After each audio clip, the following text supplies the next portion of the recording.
Assalamualaikum warahmatullahi wabarakatuh. Waalaikumsalam warahmatullahi wabarakatuh.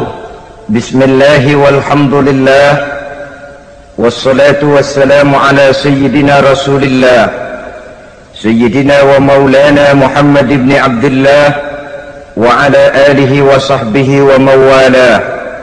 أما بعد سبحانك لا علم لنا إلا ما علمتنا إنك أنت العليم الحكيم لا حول ولا قوة إلا بالله العلي العظيم.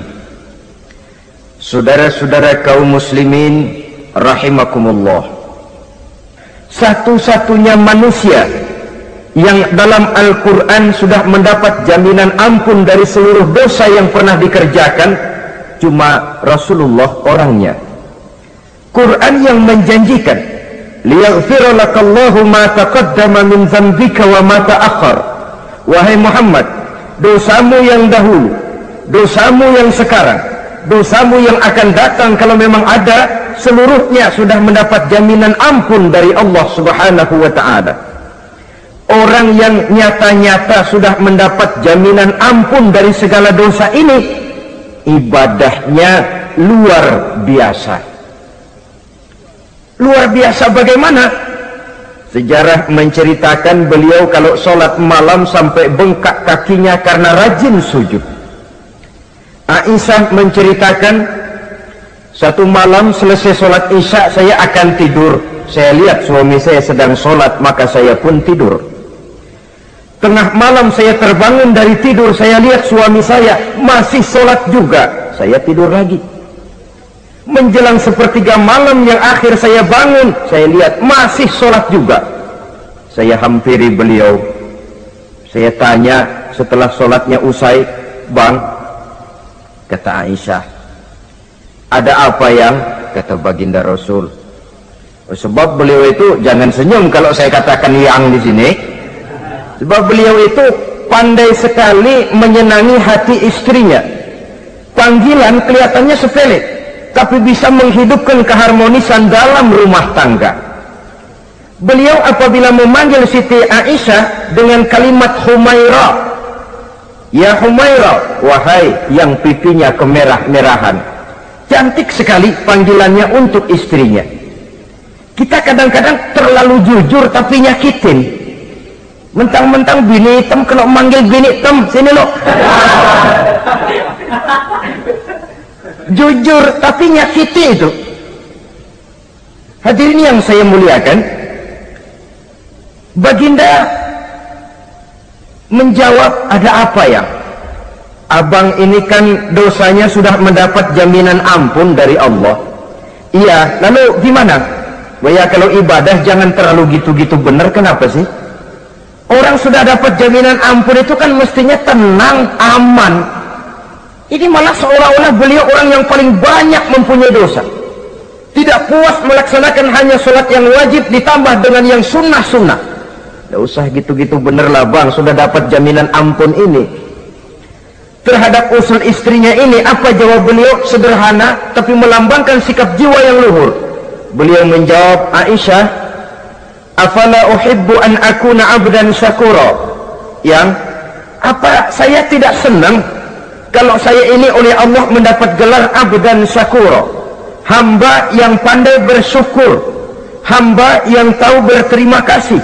Makin diampuni, makin banyak sujud saya, makin diampuni, makin banyak ibadah saya kepada Allah. Inilah prinsipnya.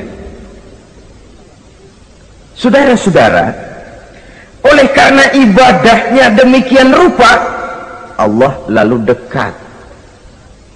Oleh karena Allah dekat, perjuangan beliau itu, walaupun Quraisy melakukan segala macam cara dan usaha, mengeluarkan segala daya dan dana, kemampuan dan kekuasaan, tidak pernah berhasil mematahkan, walaupun berhasil menekan perjuangan baginda Rasulullah sallallahu alaihi wasallam. Coba kalau kita buka sejarah, beliau itu kan mulai berjuang sendiri, yang dihadapi masyarakat yang keras, kasar, brutal. 14 abad yang lalu semenanjung Arabia terkenal sebagai masyarakat yang jahiliyah, di mana maksiat dan munkarat merajalela, sembahan adalah berhala, anak perempuan lahir dibunuh hidup-hidup. Itu zaman dulu, zaman sekarang pun tidak jauh bedanya. Malah kalau zaman dulu dikubur hidup-hidup, sekarang sebelum lahir sudah dibunuh. Yang namanya abortus itu. Kadang-kadang aneh, kita mengadakan operasi bersih, dilarang buang sampah sembarangan. Kalau sudah buang sampah saja tidak boleh sembarangan, tahu-tahu zaman sekarang ini bayi dibuang di tempat sampah. Bukan lagi kertas, bukan lagi kardus, bayi dibuang di comberan. Kan lebih sadis sebenarnya dari jahiliyah 14 abad yang lalu. Judi di zaman dulu 14 abad yang lalu merajalela, menyentuh segala lapisan masyarakat.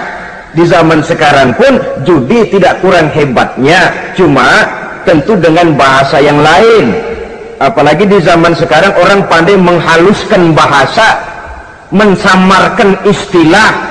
Judi disebut sumbangan umpamanya, sehingga orang lalu tidak terasa bermain judi, terasanya ikut nyumbang. Itu sekedar istilah yang merangsang orang sebenarnya. Masyarakat yang semacam ini yang dihadapi oleh baginda Rasul, diangkat jadi Rasul umur 40 tahun lalu mulai berjuang. Mula-mula secara sembunyi dakwahnya itu, dari pintu ke pintu, dari rumah ke rumah, dari orang ke orang. Hasilnya 3 tahun gerilya berdakwah, dapat pengikut tidak lebih 11 orang. Sudah tidak digaji, tidak dapat beras, hidup pun miskin. 3 tahun dakwah, dapat pengikut 11 orang. Ustadz mana zaman sekarang yang masih mau ngajar? Kalau 3 tahun buka pengajian, yang ngaji cuma 11, bubar.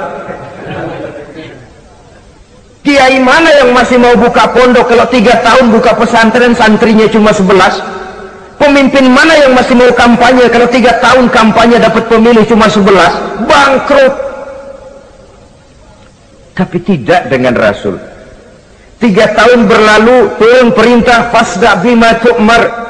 Tidak usah berdakwah secara sembunyi, Muhammad sampaikan saja Islam secara terbuka. Mulailah beliau berdakwah secara terbuka, terang-terangan. Mula-mula Quraisy dikumpulkan dekat Ka'bah. Kumpulah Abu Jahal, Abu Lahab, Abu Sufyan dan gembong-gembong Quraisy. Di sana buat pertama kali secara terbuka baginda Rasul pidato. Tuan-tuan Quraisy, apakah tuan-tuan percaya kepada saya? Percaya. Kenapa? Karena Anda Muhammad sejak kecil belum pernah bohong. Baik. Jikalau memang tuan-tuan percaya kepada saya, maka mulai hari ini saya serukan kepada tuan-tuan, ankizu anfusakum minan nar. Jaga, pelihara, lindungi dan selamatkan diri tuan dari neraka. Tinggalkan segala macam berhala, jauhi Latta, Uzza, Manat dan Hubal. Sembah Allah Tuhan yang Esa, yang lam yalid wa lam yulad, yang tidak beranak dan tidak diperanakan. Ini dakwah pertama yang beliau sampaikan. Selesai beliau pidato, Abu Lahab interupsi, angkat tangan. Muhammad, ada apa paman? Alihadza jama'tana? Cuma untuk dengar ocehan kayak begini kami dikumpulkan di sini. Tabban laka ya Muhammad. Kalau bahasa kasarnya, mau mampus kamu Muhammad. Nabi tidak jawab, Allah yang jawab. Tabbat yada abi lahabi wa tab, ma aghna anhu maluhu wa ma kasab. Bukan Muhammad yang celaka, Abu Lahab lah yang kelak akan menemui kecelakaan. Dakwah terus berlangsung. Ketika dakwah secara terbuka sudah dimulai, hambatan dan tantangan mulai datang. Sejak dari teror mental sampai kepada teror fisik. Dan puncaknya terjadi pada saat beliau berumur 53 tahun, di mana Quraisy mengadakan rapat di satu rumah yang disebut Darul Arqam. Kumpulah di situ dedengkot Quraisy. Siapa lagi kalau bukan Abu Jahal, Abu Lahab? Mereka rapat pleno lengkap. Setelah rapat dibuka, kata Abu Lahab kepada Abu Jahal, "Jahal, bagaimana ini Muhammad?" "Iya, bagaimana? Apalagi yang belum kita lakukan," kata Abu Jahal. "Kita fitnah sudah, kita caci maki tiap hari, kita lontari kotoran unta, sahabat-sahabatnya kita bantai, tapi mereka tetap tegar." "Iya," kata Abu Jahal, "dan sekarang ini sahabatnya sebagian berangsur-angsur sudah hijrah ke Madinah. Ini pertanda Islam akan berkembang di kota Madinah. Kalau nanti dia berhasil di Madinah lalu menyerbu ke Mekah, alamat habis kita gulung tikar." "Makanya," kata Abu Jahal, "makanya apa? Makanya dari dulu juga saya bilang, kempesin aja itu." Jadi kalau bahasa okemnya kan begitu toh. "Bunuh saja Muhammad, bunuh." "Iya, soal bunuh sih gampang," kata Abu Lahab. "Tapi Muhammad kan tidak keluar dari batu. Dia punya keluarga, sanak famili dan handai tolan. Kalau keluarganya menuntut balas, bagaimana ini?" "Gampang. Kita kan banyak punya suku. Tiap-tiap suku kan punya juara, tukang-tukang pukul. Sewa saja, tiap suku ambil tukang pukulnya, kita kepung rumah Muhammad, bunuh sama-sama. Kalau keluarganya akan menuntut balas, dia akan berhadapan dengan seluruh suku yang ada di semenanjung Arabia ini. Bagaimana, setuju?" "Setuju." "Nah, sudah. Kapan kita bunuh Muhammad?" "Kapan lagi, tidak usah buang waktu. Besok malam." "Ya, besok malam kita bunuh Muhammad. Tapi awas, semua yang ikut rapat di sini, ingat baik-baik, ini rahasia negara. Besok malam kita akan membunuh Muhammad. Siapa yang berani membocorkan rahasia negara ini, supersip, dianggap menghambat program Quraisy. Itu nanti dijatuhi hukuman berat ya. Jaga rahasia baik-baik bahwa besok malam kita akan membunuh Muhammad. Sanggup?" "Sanggup." Rapat selesai. Hadirin boleh bubar ke rumah masing-masing. Pulang. Namanya manusia, bocor juga rahasia ini. Begitu pulang, cerita sama istrinya, "Bu, anu loh Bu." "Apa Pak?" "Saya tadi ikut rapat." "Rapat apa tuh Pak?" "Besok malam akan ada pembunuhan." Pembunuhan. "Siapa toh yang mau dibunuh?" "Muhammad." "Tapi jangan bilang-bilang ya, ini rahasia negara." "Ini rahasia negara Bu, jangan bilang-bilang." "Iya Pak, iya." Nah, besok pagi istrinya ngobrol sama tetangganya, "Mbak Ayu, tahu nggak?" "Apa toh?" "Nanti malam akan ada pembunuhan." "Siapa yang mau dibunuh?" "Muhammad." "Loh, sampean tahunya dari mana?" "Suami saya ikut rapat." "Tapi jangan bilang-bilang ya Bu ya. Ini rahasia negara. Jangan bilang-bilang. Nanti yang satu sampaikan lagi, jangan bilang-bilang. Terus jangan bilang-bilang. Akhirnya berita tersebar. Sehingga pagi hari itu sebagian besar penduduk Mekah sudah tahu kalau nanti malam akan ada pembunuhan. Maka lepas zuhur, Mekah itu mulai tegang. Yang simpati, "Aduh, kasihan Muhammad, nanti malam akan dibunuh." Yang tidak senang, "Mampus, biar dia rasain, ntar malam." Saudara-saudara, begitu maghrib berbunyi sudah, udara mulai gelap, penduduk Mekah sudah kunci pintu seperti ada jam malam. Sepi, sesepi-sepinya. Tutup pintu, kunci, bukan tidur, ngintip dari dalam. Lepas jam 8 malam, makin tegang. Masing-masing penduduk ngintip dari pintunya. Sudah berangkat belum orang yang mau bunuh Muhammad? Sudah berangkat belum? Kira-kira jam 9 ini, tukang-tukang pukul lewat mau ngepung rumah Muhammad untuk membunuh beliau. Begitu masuk Mekah, penduduk sudah kunci pintu, tapi mereka tahu kalau semua ngintip. Wah, makin hebat ini yang pemuka Quraisy ini, tukang-tukang pukul ini. Jalannya dibuat gagah-gagah, barisnya dibuat hebat-hebat. Itu injekan tanahnya dalam baris dibuat kencang-kencang, brok, brok, brok, brok, kayak serdadu baris. Lewat dekat rumah penduduk pakai batuk lagi. yang dari dalam ngintip makin ciut. Wah, ini dia yang mau bunuh Muhammad ini. Sampai di rumah Nabi, dikepung rumah Nabi, di pagar betis. Malam itu di dalam rumah cuma Nabi, Abu Bakar dan Ali bin Abi Thalib. Nabi tahu rumahnya dikepung. Lewat tengah malam beliau berkata, Abu Bakar, saya ya Rasul, mari kita berangkat hijrah. Baik ya Rasul.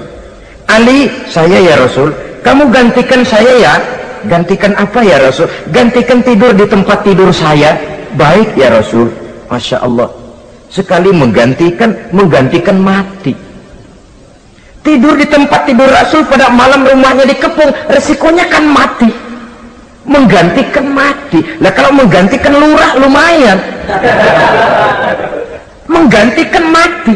Dan Ali tahu persis resikonya. Dan beliau waktu itu masih muda dan beliau tidak nawar. Baik ya Rasul, saya akan tidur di sini, berangkatlah Tuhan. Berangkat Rasul.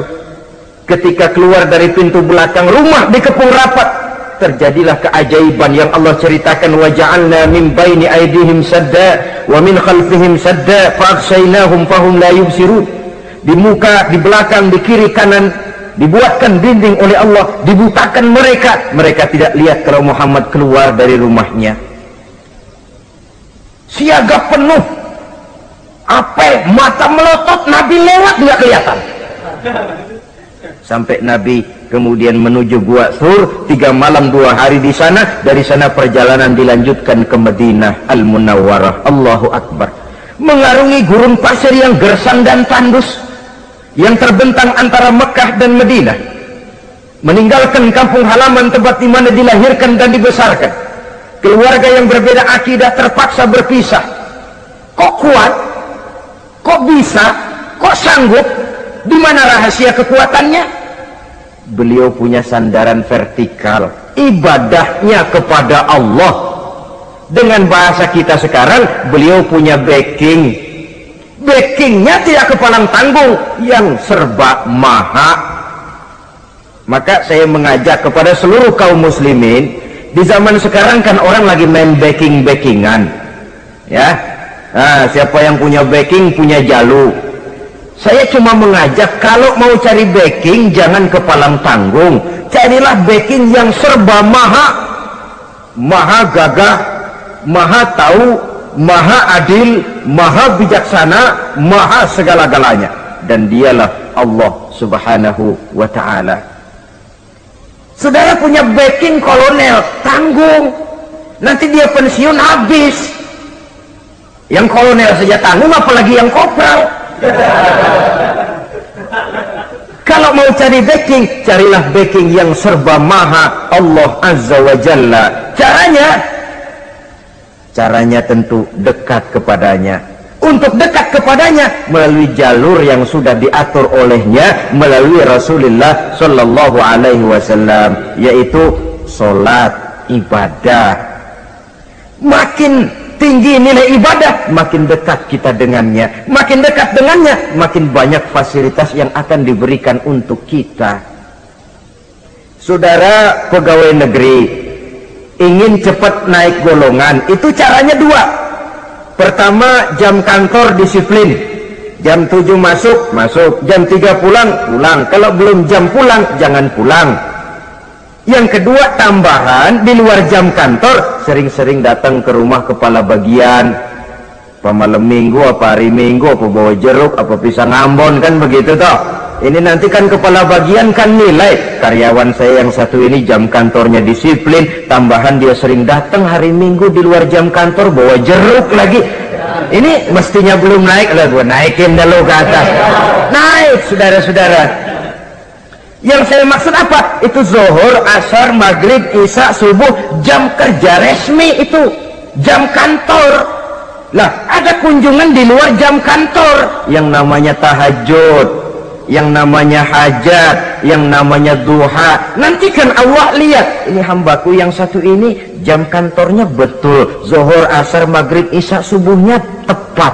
Tambahan di luar jam kantor, dia sering menghadap kepadaku. Nah, hambaku ini aku angkat kau maqamam mahmuda, ke satu tempat yang terpuji. Kalau Allah yang ngangkat, satu negara orang mau rendahkan kita, kita akan tetap tinggi.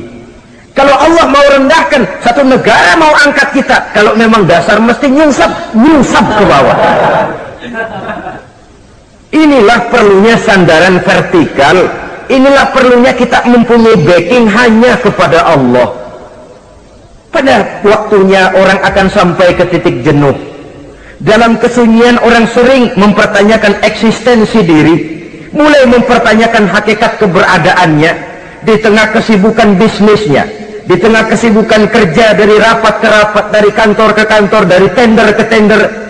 Orang akan sampai kepada titik jenuh. Dikala itu dia memerlukan ketenangan, dikala itu dia memerlukan kedamaian, dikala itu dia mencari eksistensi diri. Sebenarnya hidup ini mau apa sih? Cuma sekedar menjalani hal-hal yang rutin saja, pergi pagi pulang sore, peras keringat banting tulang, atau ada tujuan yang lebih luhur daripada sekedar ini? Dikala itulah dia mulai mencari jalur untuk mendekatkan diri kepada Sang Pencipta. Dan tidak bisa ingin dekat dengan Allah, saudara, pakai aturan sendiri. Ingin dekat dengan gubernur harus ikut aturan yang ditetapkan oleh protokolnya gubernur. Ingin dekat dengan presiden, ya ikut jalur yang sudah disusun oleh protokolnya presiden. Ingin dekat dengan Allah, ya ikut jalur yang sudah diatur oleh Allah melalui Rasulnya. Apa itu? Ya diantaranya sholat, puasa, dan ketentuan-ketentuan ibadah yang lain. Tidak bisa dengan prinsip yang penting kan hati baik, berjiwa bersih, akhlak luhur, tidak usah sholat kalau hati baik sudah dekat dengan Allah. Oh, alangkah enaknya kalau begitu. Kalau dengan itu bisa dekat dengan Allah, rasanya Nabi Muhammad yang paling dulu berhenti sembahyang. Kenapa? Beliau orang yang hatinya paling baik, beliau orang yang budinya paling luhur. Kalau budi luhur dan hati baik sudah menjamin untuk dekat dengan Allah, Nabi dulu berhenti sholat. Nyatanya tidak. Beliau orang yang berbudi luhur, berakhlak baik, entoh ibadahnya demikian rupa. Dan beliau adalah standar untuk kita jadikan contoh dalam mengamalkan ajaran-ajaran agama di kehidupan kita ini. Saudara, itu tadi sepertiga waktu beliau untuk ibadah, untuk Allah. Sepertiga yang kedua dari waktu beliau adalah untuk tugas. Dalam hal ini, sebagai seorang Rasul, menyampaikan risalah Islam berhadapan dengan umat. Yang jadi soal ialah, apa modal utama beliau di dalam melaksanakan tugas? Dan ini nanti sebagai cerminan buat kita. Modal utamanya pertama adalah keteladanan, dan yang kedua adalah akhlak. Sekarang ini kita hampir nyaris mengalami berbagai macam krisis. Yang paling santer kita dengar adalah krisis wibawa. Ada pak guru dicegat muridnya di jalanan, dipukulin karena nggak naik kelas katanya. Nampaknya guru nggak lagi berwibawa. Di satu pihak mungkin karena si guru tidak bisa digugu dan ditiru, di lain pihak juga murid tidak lagi mengenal arti rasa hormat kepada pak guru. Nah, kenapa krisis wibawa timbul? Karena tidak ada keteladanan. Adapun Rasul, wibawa beliau timbul di tengah umat karena keteladanan ini. Apapun yang beliau ajarkan kepada umat, beliau adalah pelaksana pertama. Dengan kata lain, satunya kata dan perbuatan. Ini yang sangat diperlukan di zaman kita sekarang. Bukan cuma sekedar simposium, muktamar, kongres, rapat besar dengan keputusan bertumpuk-tumpuk kertas di atas meja, tetapi tidak pernah terrealisir dalam kehidupan. Yang kita perlukan adalah satunya kata dan perbuatan, bahwa kalau itu yang diucapkan, itu yang diterapkan. Kalau itu yang diteorikan, itu yang dikerjakan. Keteladanan. Yang kedua, rahasia sukses beliau dalam melaksanakan tugas berhadapan dengan umat, akhlak. Beliau tidak menyampaikan Islam ini dengan kekerasan, tidak juga dengan bujuk rayu harta, tidak pula dengan menakut-nakuti orang. Belum pernah kita baca dalam sejarah beliau teriak-teriak, awas yang tidak masuk Islam dipecat jadi orang Arab. Tidak. Atau dengan bujuk rayu, ayo siapa masuk Islam super mie 2 bungkus? Tidak. Sebab kebenaran tidak bisa dipupuk dengan materi. Kebenaran adalah soal keyakinan, dan keyakinan adalah soal batin. Orang yang beragama karena tertarik kepada super mie, orang yang beragama karena tertarik kepada pakaian, kepada obat-obatan, nilai imannya dipupuk dengan materi. Dan usaha seperti itu sama saja dengan menegakkan benang basah. Dia percaya kepada sesuatu yang dia tidak mengerti. Dia yakin kepada sesuatu yang dia tidak tahu apa bentuk yang dia yakini itu. Alangkah malang dan kasihannya orang yang beragama seperti ini. Tidak demikian dengan Rasul. Islam ini adalah satu keyakinan. Keyakinan terhadap kebenaran hanya bisa ditegakkan dalam nurani manusia yang paling mendasar. Karena itu dia tidak bisa dipaksakan. Dan itu pula sebabnya Quran punya prinsip la ikraha fid din. Tidak ada paksaan dalam beragama. Mau Islam silahkan, tidak mau Islam silahkan. Allah tidak memaksa. Tapi ayat ini jangan disalah pakai. Tidak pernah sholat, ditanya orang, kamu kan Islam kok tidak sholat? La ikraha fid din dong. Salah pakai. Yang tidak ada paksaan dalam beragama itu untuk orang di luar Islam. Kepada tuan-tuan di luar Islam, la ikraha fid din, tidak ada paksaan masuk Islam. Tapi kalau sudah masuk ke dalam Islam, maka berlaku peraturan Islam. Contohnya begini saja, tidak ada paksaan masuk ke rumah saya. Itu mau masuk silahkan, tidak mau masuk tidak ada urusan. Tapi sekali saudara masuk ke rumah saya, saudara harus ikut tata tertib yang ada di dalam rumah saya. Kira-kira beragama itu begitu. Tidak ada paksaan masuk Islam. Tapi sekali saudara masuk Islam, maka berlaku peraturan Islam untuk kehidupan saudara. Jadi la ikraha fid din ini buat orang di luar garis. Allah tidak maksa-maksa orang mau masuk Islam mau tidak, silahkan saja. Tapi ketika orang mendapat hidayah masuk ke dalam Islam, peraturan Islam berlaku dalam kehidupannya. Saudara hadirin kaum muslimin rahimakumullah, akhlak. Mari kita lihat lebih jauh bagaimana sih akhlak beliau yang mulia itu. Allahu Akbar. Kalau orang berakhlak kepada teman itu sih biasa. Tapi berakhlak kepada musuh, ini yang luar biasa. Ini yang agaknya Allah saja memuji beliau. Wa innaka la'ala khuluqin azim. Engkau Muhammad benar-benar berada di atas budi pekerti yang luhur dan terpuji. Kalau saya baik kepada orang yang memang baik kepada saya, logis toh, wajar, memang harusnya. Tapi berbuat baik kepada orang yang jahat terhadap saya, ini yang tidak setiap orang bisa. Nah, sebab itu saya tidak ingin menceritakan akhlak beliau kepada sahabat, namanya juga kepada sahabat. Saya akan kutip beberapa riwayat yang menceritakan bagaimana akhlak beliau kepada orang yang nyata-nyata memusuhinya. Berbagai riwayat menceritakan bagaimana beliau ketika di Taif dilontari orang dengan batu, yang melontari beliau malah mendapat doa, Allahumma hdi qaumi fa innahum la ya'lamun. Ya Allah, berikan hidayah, berikan petunjuk kepada yang mereka yang melontari saya dengan batu, karena mereka tidak tahu. Kalau saja mereka tahu, mereka tidak akan melontari saya dengan batu. Ya Allah, berikan hidayah kepada mereka. Padahal ketika itu malaikat Jibril menawarkan jasa, Muhammad, kalau kamu mau orang yang melontari kau dengan batu itu hancur, saat ini juga saya angkat Jabal Uhud, saya timpakan mereka biar mati semua. Mau Muhammad? Jangan Jibril, mereka tidak tahu. Kalau saja mereka tahu, mereka tidak akan melontari saya dengan batu.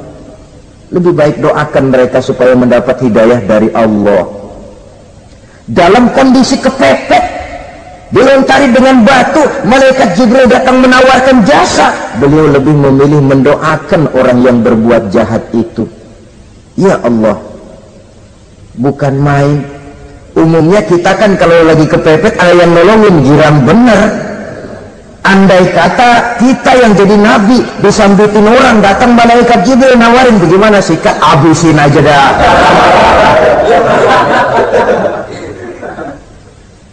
Ini akhlak kepada musuh. Ketika beliau selesai sholat zuhur, istirahat rebah-rebah, tidur-tiduran di bawah pohon kurma, datang orang kafir yang bernama Daksur yang sudah lama mengintip-ngintip, mencabut dan menghunus pedang. Muhammad, kalau ini saat saya tebas batang lehermu, siapa yang akan menolong engkau? Tidak ada. Yang akan menolong saya Daksur? Iya, Allah yang akan menolong saya. Mendengar Allah, Daksur gemetar, keringat dingin bercucuran, pedang jatuh ke bawah, diambil oleh Rasul pedangnya, dibalikkan ke leher Daksur. Kalau sekarang saya yang tebas batang lehermu Daksur, siapa yang akan menolong kamu? Tidak ada ya Rasul, kecuali kalau kau mau memaafkan saya. Baik, ambillah kembali pedangmu, kau saya maafkan, dan jangan ulangi lagi perbuatan semacam ini. Lain saat beliau sedang tawaf, diikuti oleh seorang Quraisy kafir. Sambil tawaf, ini kafir Quraisy sudah bawa pisau. Dia pikir, nanti di satu sudut yang agak gelap saya tikam Muhammad dari belakang, saya bunuh dia. Jadi kafir ini pura-pura ikut tawaf. Jahatnya orang kafir itu kan begitu, tawaf ya ikut pura-pura tawaf, ada kesempatan sikat dari belakang. Putaran pertama belum ada kesempatan, putaran kedua makin tegang. Pokoknya begitu tempat agak gelap, cabut pisau, hantam saja sudah Muhammad, biar mati sekali di sini. Dan Nabi tahu, orang ini asisten pribadi malaikat Jibril, masih tahu tuh. Jadi malaikat Jibril memberitahu, awas Muhammad, itu di belakangmu orang cuma pura-pura tawaf, dia bawa pisau mau bunuh kamu, hati-hati Muhammad. Roger ganti gitu.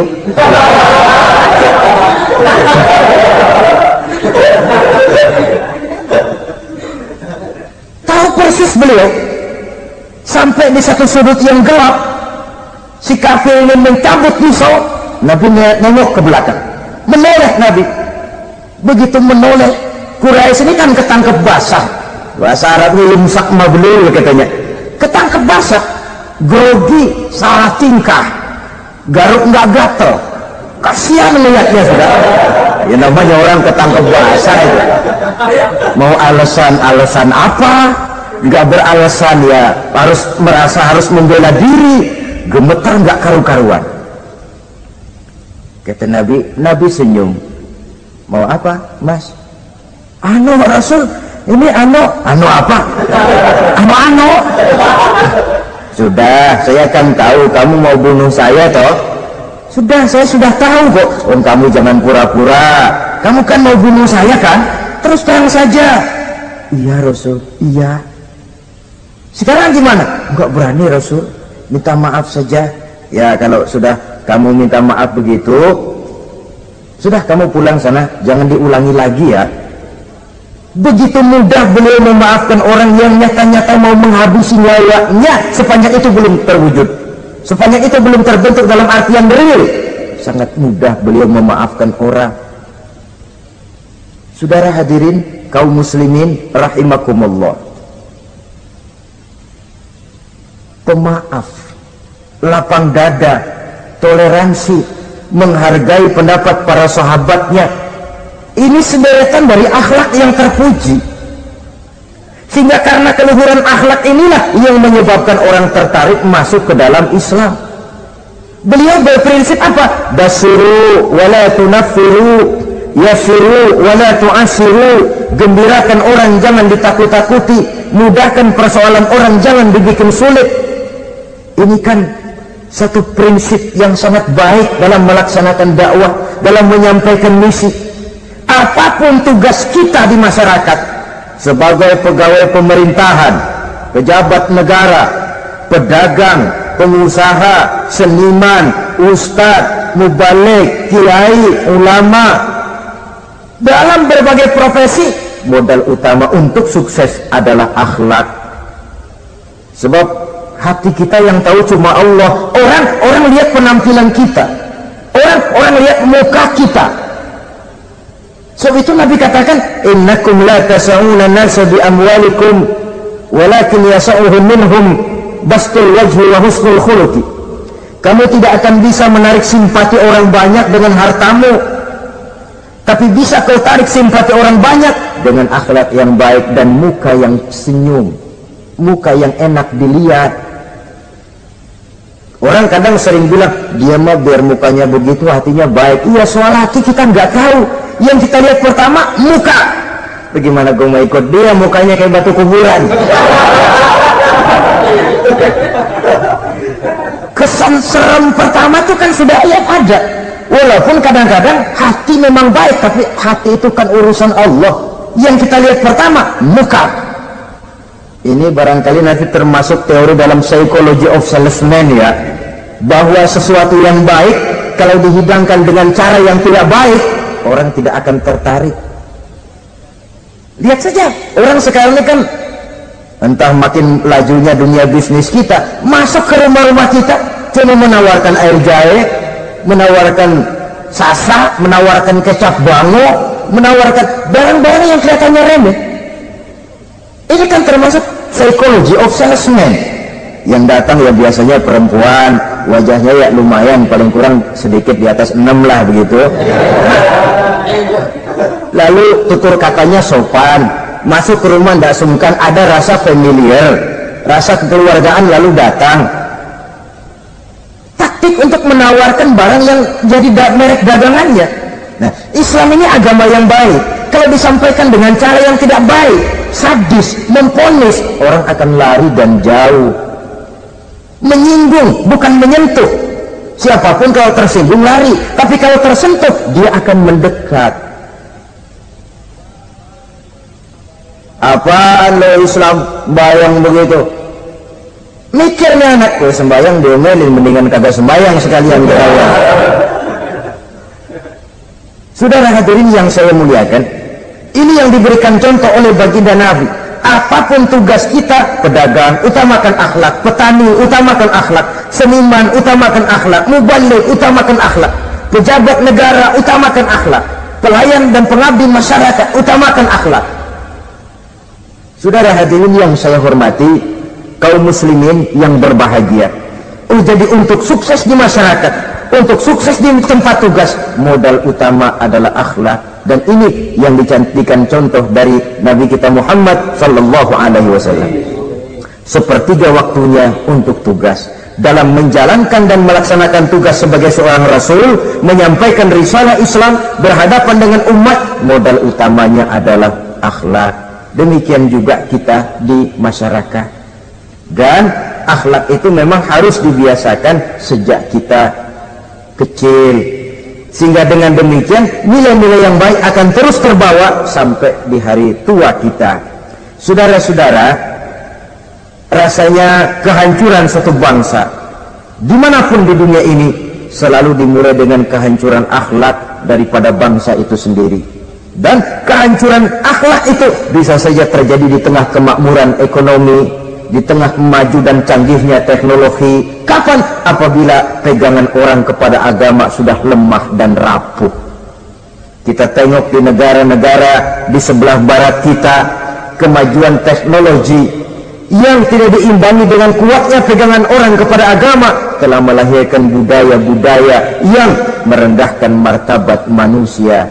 Lahirlah kebudayaan hippies, lahirlah kebudayaan nudis, hidup serba bosan dengan ini dan itu karena segalanya sudah dimiliki. Rumah mentereng, jumlah kendaraan sejumlah keluarga, kapal pesiar di laut mewah, pesawat udara punya, setelah ini punya ini, ada semua ada, titik jenuh sampai.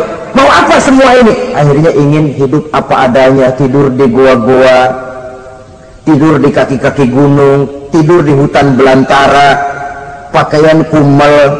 Itu hipis-hipis yang datang kemari, yang pakaiannya kumuh, tambelan, lepis belel, padahal di kantongnya cek, travel cek, dolar.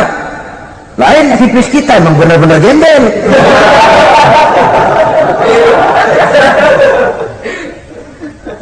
Merasa jenuh, merasa bosan. Bahkan sebuah berita dari Jerman, orang terlalu kaya, pulau dibeli. Di pulau itu dia bikin satu klub yang bernama klub nudis.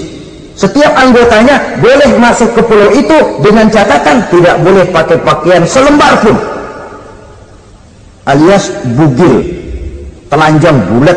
Sudah telanjang bulat itu. Dan di sana berlakulah apa yang disebut serba boleh.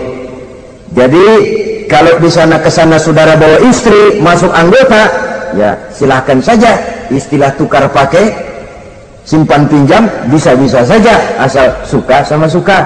Asal perbuatan yang dianggap tidak merugikan orang lain, suka sama suka, sudah tidak bisa dituntut oleh norma yang berlaku. Ya. Itulah sebabnya kita sering prihatin bahwa kemajuan sering membawa pergeseran nilai.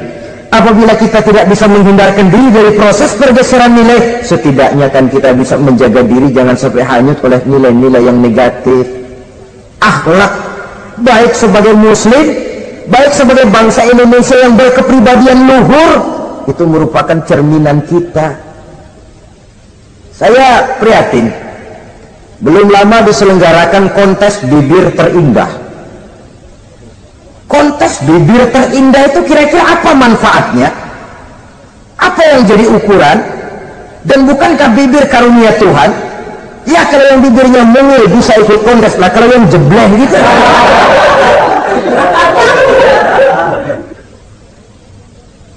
Kontes bibir terindah masih hangat dibicarakan orang, sudah muncul lagi kontes betis terindah. Nah kalau sudah bicara soal betis ini, kan yang terbayang oleh kita kira-kira ukurannya apa? Yang diukur itu apanya ya? Ya tentu betisnya itu. Nah paling celaka kalau betis-betis yang ikut itu nanti jadi milik panitia semua kan.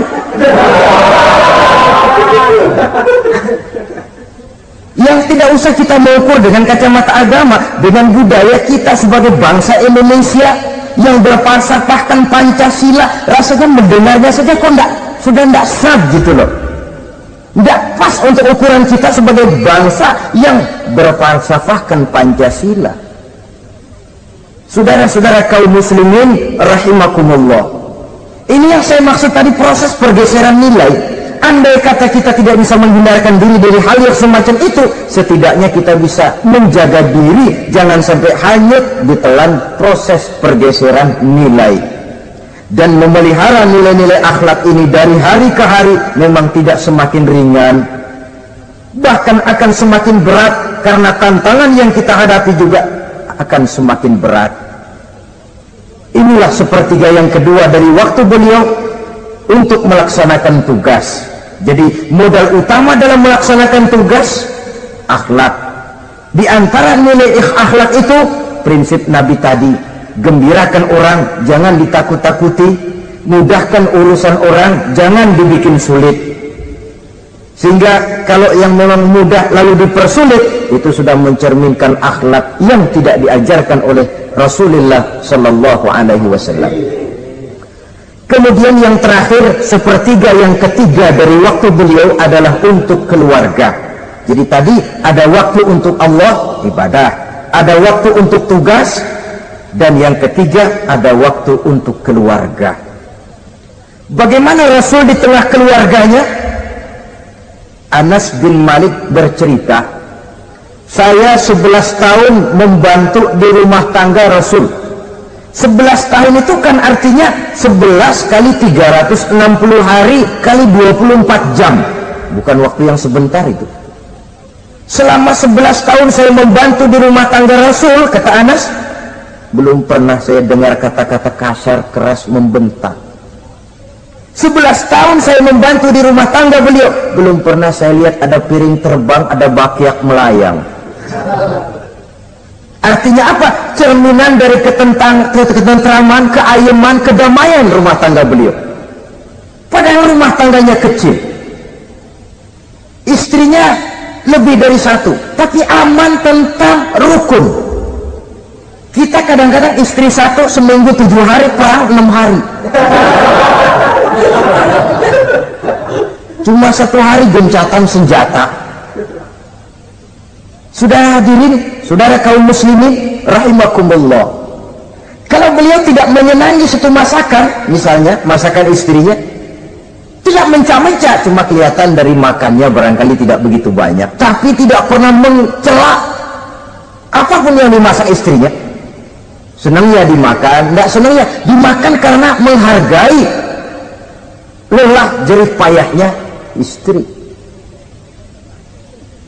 Ini kelihatannya sepele, tapi dari sini keharmonisan rumah tangga itu bisa saja timbul. Bukankah seseorang hanya bisa sukses di tempat tugas? Jadi apapun dia, kalau berangkat dari ketentraman dan ketenangan di rumah tangga. Dan tidak ada orang bisa meraih sukses kalau dia berangkat dari rumah tangga yang berantakan.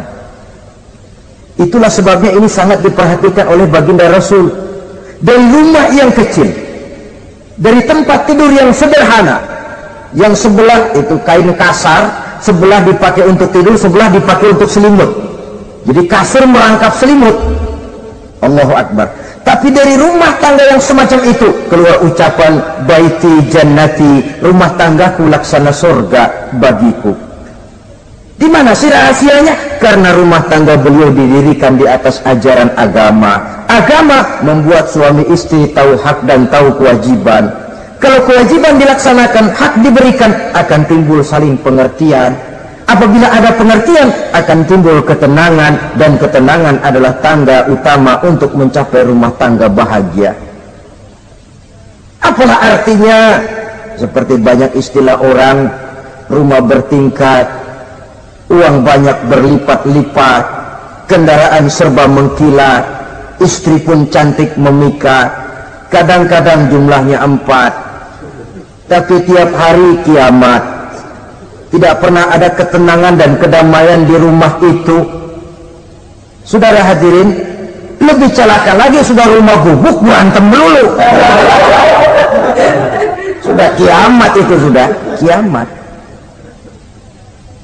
Jadi dengan adanya pelaksanaan kewajiban, pemberian hak, timbul pengertian. Pengertian membawa ketenangan. Suami keluar rumah, istri tenang di rumah.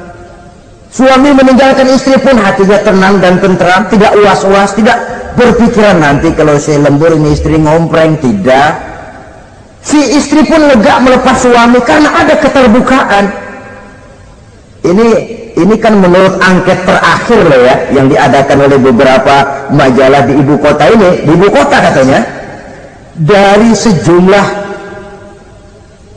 laki-laki yang disebarkan angket, ternyata jika ada 3 laki-laki, 2 nyeleweng. Jadi angka penyelewengan itu 2/3 dari jumlah laki-laki itu menyeleweng katanya. Ya mudah-mudahan yang kumpul di sini termasuk 1/3 yang nggak nyeleweng itulah. Dan tidak semua bentuk penyelewengan itu karena alasan ekonomi, bukan pula karena alasan ketidaksetiaan istri, tapi merupakan cerminan dari sikap hidup di mana orang jauh dari nilai-nilai agama, sehingga penyelewengan itu dianggap sesuatu yang manusiawi, biasa-biasa saja, bahkan kadang-kadang ikut membentuk status sosial, melahirkan kebanggaan. Innalillahi. Orang kalau sudah bangga nyeleweng bangga, itu kiamat sudah. Sama saja, bikin dosa ketawa, waduh, itu malaikat gemes bener. Udah bikin dosa cengengesan, cengir, udah ada rasa nyesel, udah ada rasa takut, udah ada rasa bersalah, biasa gitu. Saudara hadirin yang saya muliakan, ini kan cerminan dari rapuhnya pegangan orang kepada agama. Jadi untuk membina rumah tangga yang bahagia ini, 1/3 dari waktu untuk di tengah keluarga menghidupkan nilai-nilai agama di rumah tangga kita. Oleh karenanya, pada bagian akhir dari pertemuan yang singkat ini, saudara-saudara, saya mengajak, marilah pandai-pandai membagi dan mengatur waktu. Ada waktu untuk Allah, ada waktu untuk tugas, ada waktu untuk keluarga. Syukur kalau ada keseimbangan. Tapi kalau tidak, istilah usul fikih itu tatimul aham minal muhim, mendahulukan yang terpenting dari yang penting. Kalau ada 3 persoalan semuanya penting, tentu di antara 3 ini kan ada yang lebih penting, dan itulah yang dikerjakan lebih dulu.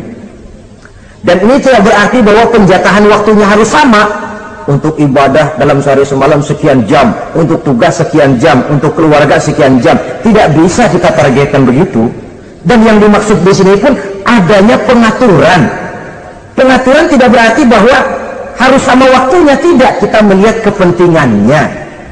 Saudara hadirin, sama saja di zaman sekarang, kalau dengan pembangunan kita ingin menciptakan pemerataan di kalangan rakyat, itu tidak berarti bahwa rakyat Indonesia ini standar ekonomi harus sama semua seperti yang dicita-citakan komunis. Tidak bisa.